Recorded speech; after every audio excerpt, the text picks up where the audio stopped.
Good morning, dear students. Yes, in yesterday's lecture, we had started with the new unit on bacterial sporulation.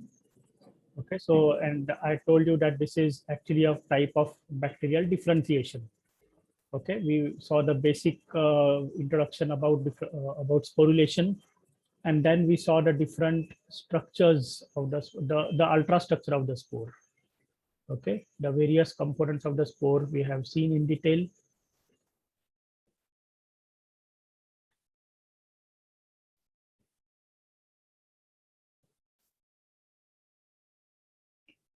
Okay, then today we are going to start with how the sporulation happens in Bacillus. Okay, so Bacillus subtilis is the model organism for us, and we are going to understand how the sporulation occurs in Bacillus. That is the life cycle of Bacillus subtilis. Okay, of course, we know that the vegetative growth of the organism takes place when there is adequate nutrition, when the environment is favorable, the organisms would multiply. We already know the different phases of growth of a typical bacterial cell, the lag phase, log phase, isn't it? The phase of decline also we know.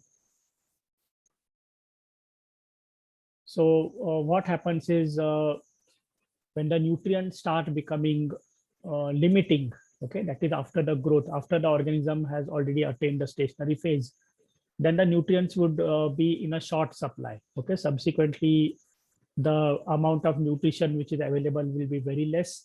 The pH conditions also alter. Okay, usually the pH changes to acidic in most of the cases, and the excretory products of the bacteria, they also start building up in the medium. Okay, so what happens is the conditions are started as becoming unfavorable for the organism.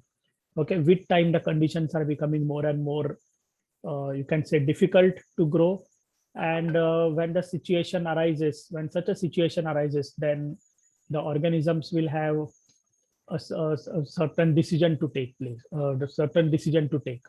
Okay, and then there are a variety of overlapping genetic networks which are available in the organism, and using these different genetic networks, the organisms will try to respond to the environment. So that is to say, there is a kind of regulation. We have already seen in the case of different types of energy metabolisms, we have seen that there is a kind of regulation which is there.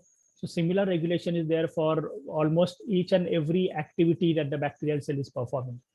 Okay, so especially when the nutrient supply is becoming less, the excretory products are building up, the environment as on the whole is becoming unfavorable for the organisms to grow, then different regulatory switches will be put on, and the organism will have to take a decision accordingly. Okay, so whatever based upon what signals are obtained from the environment.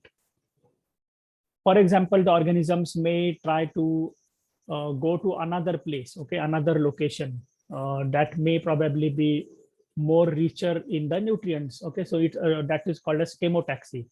I think you have already studied these terms: phototaxy, chemotaxy, isn't it? So wherever the conditions are favorable, the organisms would try to try to migrate to that particular place. Then some organisms may even go in for building up the competence for transformation. Okay, for example, E. coli. When the competent when the E. coli cell becomes competent, then it means that it is able to transfer the genetic material, DNA, by transformation. And because of that, the cells would acquire certain properties, some genes, okay, from another organism, and these genes will probably help the organism to grow in the altered situation. Okay, so for example, if there are antibiotics in the medium, and by transformation the organism acquires the genes for antibiotic resistance, then the organisms would become resistant to the antibiotic, and they will be able to survive in that particular environment. Okay, so what I want to tell you is different types of mechanisms are there in the organism, and those mechanisms will become switched on, okay, when the conditions become unfavorable. But then sometimes the situation becomes so difficult for the organism that the organism has no other alternative but to go to the last resort, okay, to go in for the last resort. And that last resort for the sporulating organisms is to undergo sporulation. Have you understood what I'm saying? Yes or no? Yes. Okay. So this particular point I had discussed yesterday also, that sporulation is the last resort for survival when nothing works. Okay, when all the things become very bad for the organism, they cannot adapt to the habitat. They cannot. They feel that they are not going to survive in the environment. Then they would take the decision to go into sporulation. And the reason why they go, why this is the last resort, that also yesterday I have explained with the help of a very interesting example. Okay, and that is because the organisms, when they go into the sporulation phase, okay, when they sporulate, their genetic material, DNA, some important enzymes and proteins, and some also some related molecules, they go into the spore. Okay, and then coming out of the spore, when the conditions become favorable, okay, they have to come back out of the spore, and they have to grow vegetatively, isn't it? And therefore there is a program, in the DNA of the spore, and that program allows the organism to come back to the normal vegetative state. But the problem is that if something goes wrong with the program, then the organism is unable to come out and grow normally. Okay, and therefore the organism probably is a bit afraid to go into the sporulation phase, because coming out of the spore once again would be a problem. Okay, there is no certainty, although the DNA has the information, although the genes are there, but maybe there could be some mutation, or maybe the conditions are not very good for the spore to come back to life, and therefore the organism will not very happily and very easily go into the phase of sporulation. Okay, and then I told that this particular change from the vegetative phase to the sporulating stage, okay, to form the spore, and then again the spore germinating and forming the vegetative cell once again, is not a very simple job, but it is indeed a very complex series of things that are taking place. Complex processes are taking place inside the cell. Okay, and therefore a number of genes are also involved. In fact, there are operons which are involved in this particular sporulation. Then sometimes what happens is the spore may feel that the conditions are becoming better outside, and therefore the spore might germinate.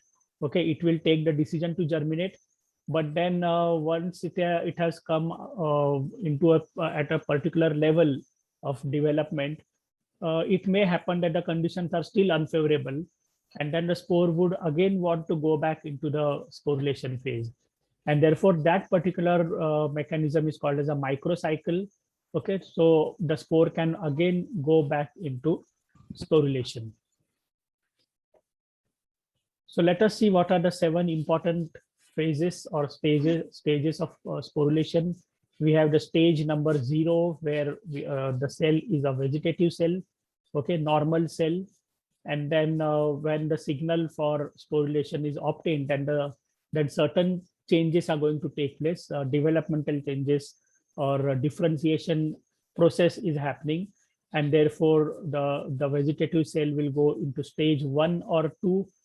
Okay, so the characteristics of this particular stage is given here. This is actually you can say marked by the appearance of a septum. Okay, can you see this vertical septum which is dividing the 2 cells? Okay, so appearance of the septum is probably one of the important stage. Okay, first sign of sporulation. And we have 2 different cells now. One is called as the mother cell, the other is called as a pre-spore. Okay, and both of them are receiving a part of the DNA. In fact, one thing is not shown here. 1 and 2 stages are combined here. Okay, but if you look at it from the point of view of each individual stage 1 and stage 2, then in the stage 1, actually what happens is the DNA aligns itself, okay, along the longer axis of the bacterial cell. Okay, so it becomes parallel to the long axis of the cell, and at that particular stage this is called as the axial filament development. Okay, so axial filament formation actually is the first stage of bacterial sporulation. Okay, and the reason what happens here is when the DNA aligns itself, okay, at the, on the along the longitudinal axis of the cell, then certain things are happening to the DNA. Okay, one part of the DNA, you can say the proximal part of the DNA is towards the end of the cell, which is going to develop into the pre-spore, and that will finally become the spore. And other part of the DNA, about say a larger portion of the DNA, is actually lying in the place where that is going to become the mother cell. Okay, now this alignment of the DNA is very important because that is marking the DNA for you can say differential gene expression. Okay, so which genes are going to express where and when, that particular programming of the expression will happen because of the alignment of the DNA. Okay, so part of the DNA which is going to be in the spore, okay, which is facing the future spore, I would say.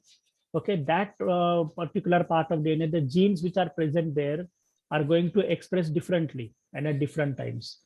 And the part of the DNA which is towards the mother cell, that part of the DNA, the genes which are present there will also express themselves differentially in a different way, okay, at different times. Okay, but which genes are going to be expressed when and where, that decision will be taken only based upon the alignment of the DNA. And therefore, this particular alignment of DNA is very important. And you can mark this, note this down, that this is called as the axial filament formation stage. Okay, stage number 1. And then in the stage number 2, actually the septum formation starts.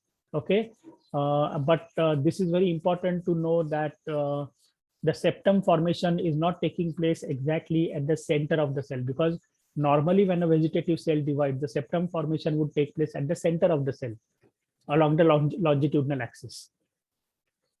Okay, and that is how the two daughter cells which will be formed will be exactly equal, or more or less you can say they will be equal in size, in volume. Okay, but in this particular stage of sporulation, when sporulation signal is received by the cell, then the septation happens, but the septation doesn't take place exactly at the center of the cell, but it is towards one side. Okay, and that is what we call as the asymmetric cell division. Okay, so I have written here stage number 2 actually is this stage, that is asymmetric cell division, and that is marked by the appearance of the septum. You can say some kind of a septum formation is slowly taking place, and then ultimately the septum formation will be complete. Okay, so we have different stages within the stage number 2. We have stages 2.1, 2.2, and 2.3. Can you see that? It's written in very small font here. 2.1, 2.2, and 2.3. Right? So these particular stages are not clearly defined. Okay, if visually you are going to observe the spore, then these small stages are not very clearly defined. They cannot be seen actually, but these have been identified on the basis of mutations. Okay, so when the mutations happen in a particular gene, okay, then a particular function is lost and the spore development will not take place from that stage onwards. Okay, so based on the identification of mutants, these different stages have been identified, right? So in fact, in the last unit, we have seen about the role of inhibitors in identifying the, or in elucidating the respiratory chain. Do you remember that? The importance of inhibitors to find out the respiratory chain, or to identify the components of the respiratory chain, the sequence of the respiratory chain. Okay, and then at that time I had told you that this particular studies based on the use of inhibitors has been a very important study. Okay, and in fact inhibitors have helped scientists to find out many reactions in the living cells. Okay, so similarly I would again tell you that the use of mutagenesis studies, okay, mutagenic studies have also helped people to identify many different interesting phenomena which are taking place in the living cells. Okay, so this is just one example of how mutants can be used, or mutational analysis can be used for finding out the different growth stages of a bacterial cell. Okay, in this case, it is the sporulation that we are seeing. Okay, then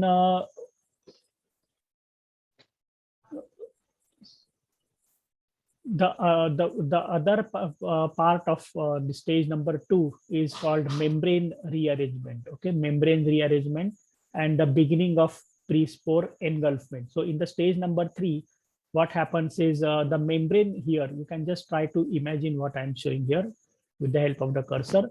Okay, the septation has been formed. The septation is because of the peptidoglycan layer which is laid here. Okay, that is the cell wall, and the cell membrane actually is there. The cell membrane from both the sides starts extending. Okay, start extending towards the pre-spore. Okay, and at a particular time, a time will come when the membrane enlargement, okay, or you can say the covering of the membrane over the pre-spore becomes complete. Okay, and therefore the pre-spore gets completely covered with the membrane. Okay, that particular stage is called as the engulfment, that is pre-spore engulfment stage. Okay, and when the pre-spore engulfment takes place, then the next stage is what is called as the forespore development. So after the engulfment is complete, then the forespore will be the forespore development will start taking place. Okay, that is, there are some changes which are going to happen in the pre-spore. The pre-spore will then be called as the forespore. Okay, and this is a slight, you can say, a kind of an amorphous material in the forespore. And of course, it doesn't have a very strong peptidoglycan layer to provide any kind of a defined shape. Okay, so it is like a protoplast at this particular stage. And then in the next stage, that is the stage number 4, we call it as the cortex formation stage, where peptidoglycan layer will be laid. Okay, narrow band of peptidoglycan will be formed between the inner and outer membrane of the forespore. Okay, because this membrane actually is a double layer membrane. Okay, membrane which is covering the forespore itself is a double membrane, and between the two membrane, inner membrane and outer membrane, the peptidoglycan will be laid down. But as I told you in the last lecture, this peptidoglycan is not like the vegetative cell peptidoglycan. It is remarkably different as compared to the vegetative cell peptidoglycan, because instead of the normal N-acetylmuramic acid chain, you can say the tetrapeptide chain is there, and there are a lot of cross links in the tetrapeptide chain, and therefore the normal bacterial cell peptidoglycan has extensive cross linkages. Okay, and that is why the layer becomes a very dense layer. But in the case of the spore peptidoglycan, because that tetrapeptide chain is absent, okay, and there is cyclization of the N-acetylmuramic acid residues, and that leads to the formation of a chemical that is called as the muramic delta lactam. And because of this muramic delta lactam, the dehydration of the spore becomes more easy, or it is favored. And because of the spore dehydration, the spore becomes more of a resistant structure. Okay, resistance of the spore is because of the muramic delta lactam which is present in the peptidoglycan or in the cortex. Okay, so this is the kind of peptidoglycan we have in the spore cortex. So that was stage number 4. You can see it here in the diagram also. This white colored space in between or colorless region actually signifies the presence of cortex. Okay, and that cortex is made up of peptidoglycan. This peptidoglycan is not like the vegetative cell peptidoglycan, but it actually consists of muramic delta lactam. After that, we have the next stage, that is the stage number 5. Now here again, stage number 5 and 6 are actually combined together, but in the detailed description that we will go through later, there we will study each of the stage as separate stages. Okay, so what happens here is the formation of spore coat.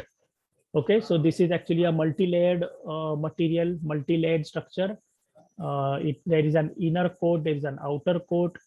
Okay, and what happens is discontinuous segments of the spore coat layer are deposited. Okay, and then later they form a dense layer, continuous dense layer. And different organisms will have different number of layers. Okay, depending upon the species, the number of the layers will differ, and even the compactness of the structure will also differ depending upon the different species. But what is important here is to know that the spore coat is again a very important structure, because that offers the resistance characteristics to the bacterial spore. Okay, and then if that was the stage number 5, then in the stage number 6, what happens is there is the synthesis of dipicolinic acid. Dipicolinic acid gets complexed with calcium ions, and therefore we get what is called as the calcium dipicolinate. And this particular chemical is also very, very important for the resistance behavior of the spore. Okay. Well, and after the stage number 6 is over, we have the final stage, that is stage number 7, that is also called as the maturation stage. Okay, and okay, in fact, stage number 6 is where the maturation had already taken place. So stage number 7 actually marks the release of the spore. Okay, so the spore is completely formed, and then it should come out of the vegetative cell. The vegetative cell actually is not a you can say a structured, it doesn't have a structured appearance as such. Okay, so this particular spore which is inside has to come out. If it is not released, then the chances of it germinating later, when the conditions are favorable, the chances will be lowered down. Okay, and therefore the spore must be released out, and therefore the stage number 7 marks the stage where the spore gets released in the environment. Okay, so as long as the environmental conditions are bad, the spore will remain in a dormant phase. It may remain dormant for months together or even years together.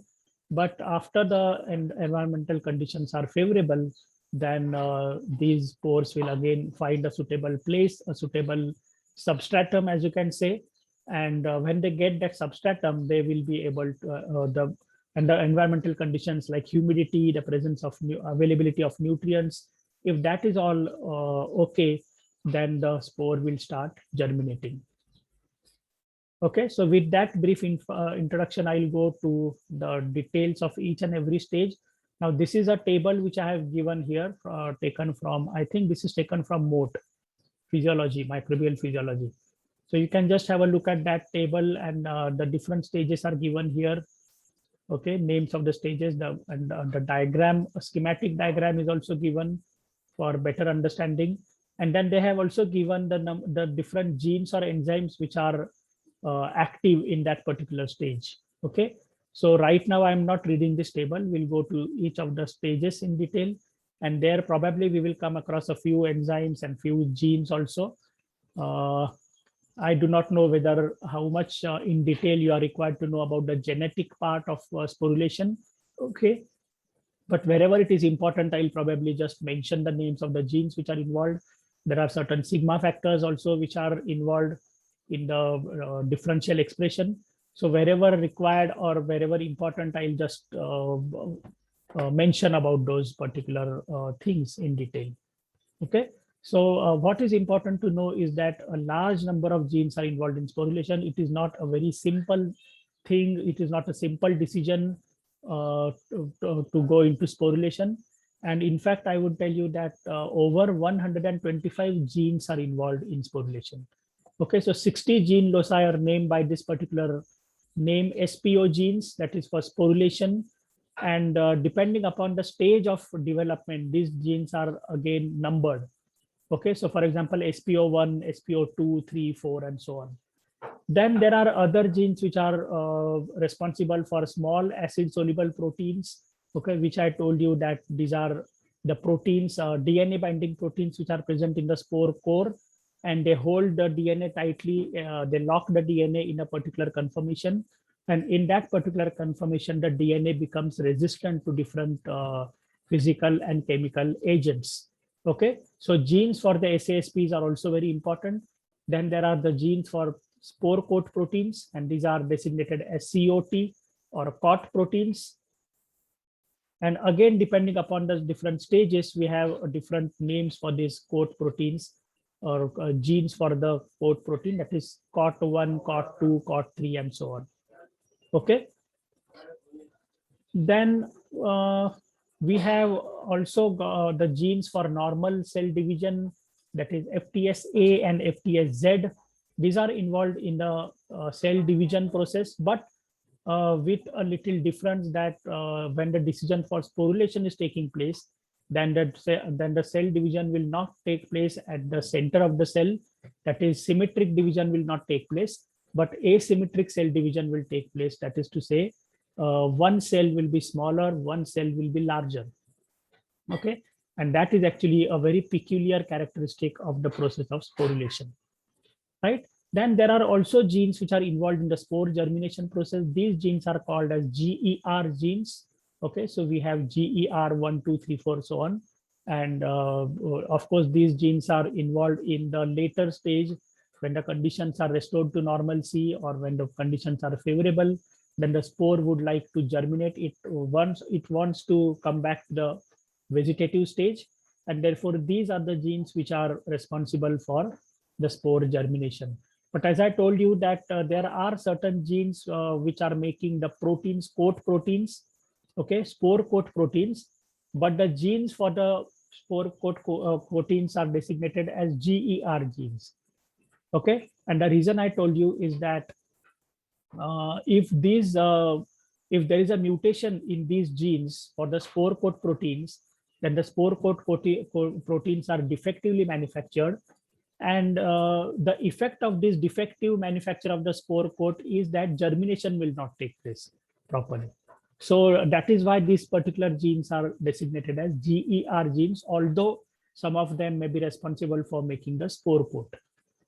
Okay, and yeah, then this is another one important characteristic, that is the genes, all the sporulation genes are scattered throughout the chromosome. So it's not like that all the genes which are for sporulation are together on the chromosome. Okay, many a times you have seen that, especially if you have studied lambda phage. Have you studied that? Lambda phage genetics in your TY?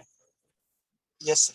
Okay, so there you might have probably seen that the head genes, the tail genes, okay, then you can say, what you can say, recombinational genes or whatever. So these genes are located at specific locations on the lambda DNA. Okay, that is, they are clustered together. Head genes are clustered together, tail genes are clustered together, isn't it? Because that is to say, the genes which are performing a similar function, they are all lying together on the DNA. But in the case of sporulation genes, interestingly, that is not so. These different genes for the sporulation are actually present at scattered places on the chromosome, and they are interspersed with different genes. Okay, so other genes which are not related to sporulation are together with the genes for sporulation, right? The implication of that is not very clear, but definitely that has something to do with the differential expression of the genes. Okay, we are not going into the details of that also, right? So we go to the next slide. This is a list of different genes, okay, and the stages where these genes are expressed. I'll skip that. We go to stage number 1, that is called as the initiation stage. I have about 7 minutes for the lecture to end.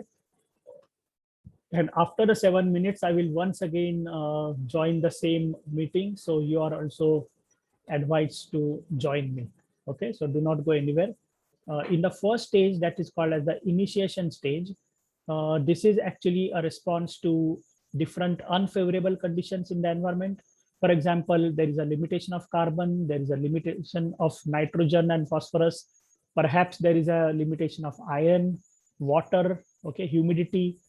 Okay, then there is an accumulation of certain factors, that is excretory products or metabolites that might inhibit the vegetative growth. Okay, then there is what is called as the de-repression of spore genome.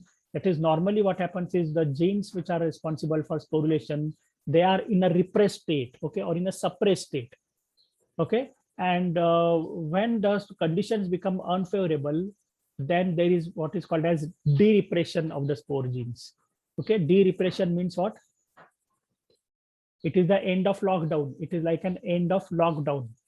Okay, the lockdown is over, right? So similarly here, what happens is the genes which were actually locked up, they could not be expressed, so that there is an unlocking of that lock, and because of that, these genes for sporulation will now be expressed. Okay, so that is called as de-repression of the spore genome or spore genes. And then another important factor is a very high cell density is probably reached, and that is again a signal for the cells to undergo sporulation. Now this particular signal is because of what is called as the extracellular differentiation factor. Okay, so EDF1, this is an important signal, okay, signal molecule, and that will tell the cell to undergo sporulation.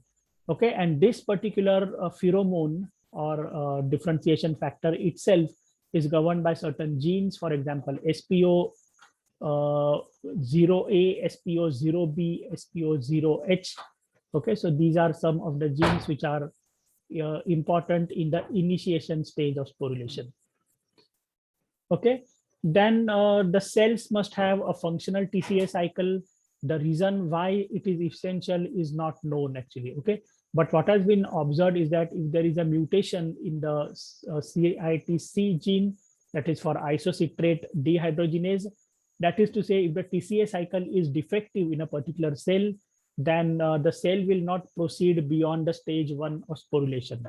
Okay, so sporulation will never happen in such a cell, and that is why it has been recognized now that the functional TCA cycle is essential for sporulation. Okay, then we are going to see the details of the initiation process. So what initially happens is there is an OBA protein. Okay, capital OBA is a protein and small OBA is actually the gene.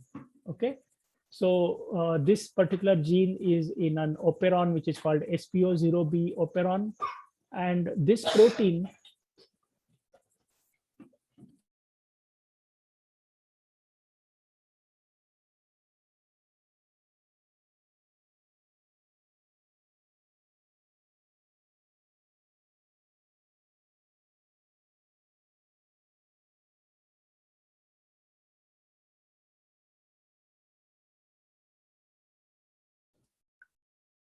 okay, coming back to this, so this particular protein OBA actually is a GTP binding protein. You know what is GTP? What is it? Just like we have ATP. Guanosine Yes. guanosine triphosphate. Yes, it is correct. Okay, so guanosine triphosphate. So this is actually the protein binds to GTP. That is to say, it senses. Okay, it is a sensory protein. Like we have yesterday, or when did we see the kinase, sensor kinase? If you remember that, do you remember? Yes. Where did it?